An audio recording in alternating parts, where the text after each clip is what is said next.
Hi అండి. Indian women's team అండి మనల్ని ఛాంపియన్ చేసింది. దగ్గర దగ్గర 47 ఇయర్స్ అయిందండి. 47 ఇయర్స్ అయింది ఉమెన్స్ ఇండియన్ టీం కప్ కొట్టడానికి, వరల్డ్ కప్ కొట్టడానికి. 50 ఓవర్స్ ఈరోజండి సౌత్ ఆఫ్రికాతో ఫైనల్ ఆడారు, ఇచ్చి పాడేశారు.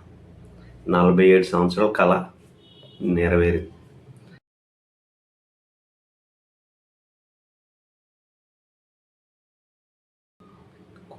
హర్ప్రీత్ కౌర్ కెప్టెన్సీలో ఇండియాకి వరల్డ్ కప్ అయితే వచ్చిందండి. ఉమెన్స్ వరల్డ్ కప్ 47 సంవత్సరాలు.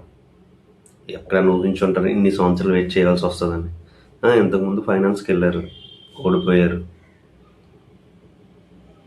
ఇదైతే ప్రతి ఇండియన్స్కి ప్రౌడ్ మూమెంట్ అండి.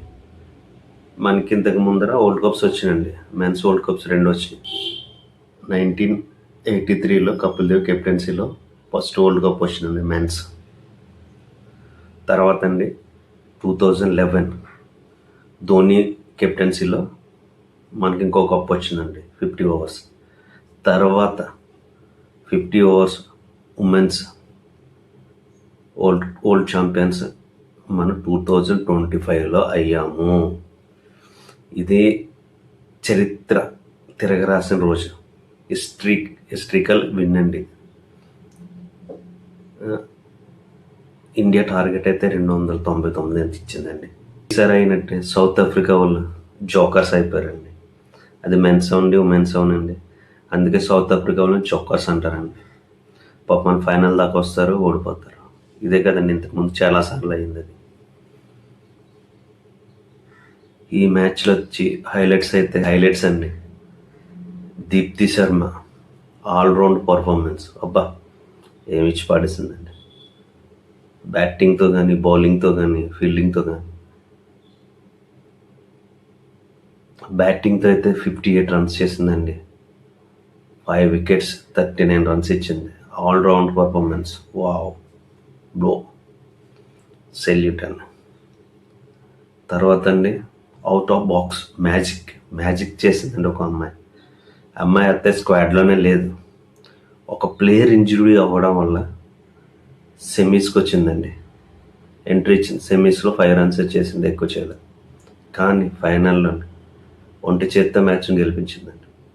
బ్యాటింగ్తో 87 రన్స్ చేసింది. బౌలింగ్ తన పార్ట్ టైమరే కానీ బౌలింగ్ వచ్చి మ్యాజిక్ చేసిందండి. 2 వికెట్లు తీసింది. అక్కడే మ్యాచ్ టర్న్ అయిపోయింది.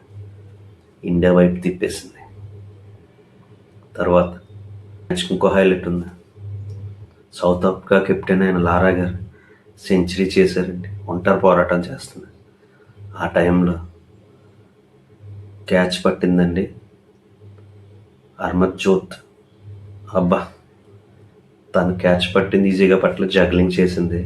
ఒక్కొక్క బౌన్స్ చేతిలో అవుతుంటే ఇండియన్ గుండ్లు అయితే చేత్తో పట్టుకుని చూశారండి. ఆ క్యాచ్ అయితే టర్నింగ్ పాయింట్, మ్యాచ్కి టర్నింగ్ పాయింట్. ఇంకోటి అని చెప్పుకోవాల్సింది కౌర్ గారు కెప్టెన్సీ. అబ్బా, ఏం కెప్టెన్సీ చేసిందండి. ఏ టైంలో ఏ బౌలర్ని చేంజ్ చేయాలి, ఫీల్డింగ్ సెట్టింగ్, ప్రతి బాల్కి ఇలా దేవుని ప్రే చేస్తూనే ఉంది. వికెట్ కీపర్ అండి రిచా ఘోష్.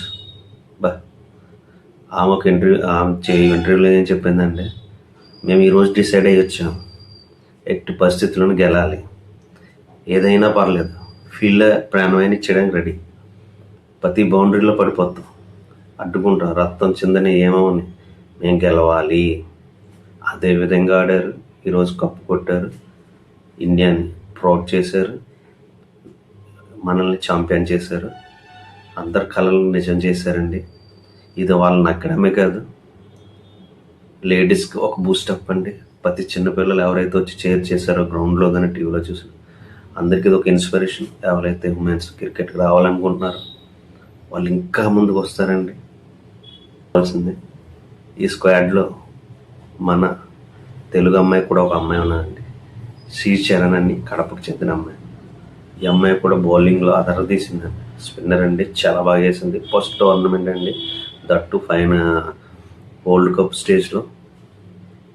ఎక్సలెంట్ అండి. కెప్టెన్ స్మితి మీద ఎవరి కోసం చెప్పుకోవాలి, అందరూ అండి ఉన్న 11 ప్లేయర్స్ సూపర్. అందరు వాళ్ళు ప్రాణం పెట్టి ఆడారు. అందుకే ఈరోజు మనం ఛాంపియన్స్ అయ్యాము.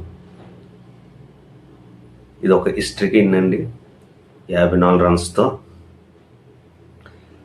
ఇండియా 52 రన్స్తో విన్ అయిందండి. 47 ఇయర్స్ కల నిజం చేసుకున్నారు, హిస్టరీ తిరిగి రాశారు. వాళ్ళందరికీ ఒక సెల్యూట్. ఇలాగే ఇండియా ముందుకెళ్ళాలి, ఇంకెన్నో కప్పులు తీసుకురావాలని కోరుకుందామండి. అలాగే మన ఛానల్ సబ్స్క్రైబ్ చేసుకోండి, ఫాలో చేయండి. ఎంతమంది అయితే ఇండియన్ ఫ్యాన్స్ ఉన్నారు అందరూ సబ్స్క్రైబ్ చేయండి, సపోర్ట్ చేయండి. మంచి మంచి కంటెంట్స్తో మీ ముందుకు వస్తాను. నేను మీ రమేష్.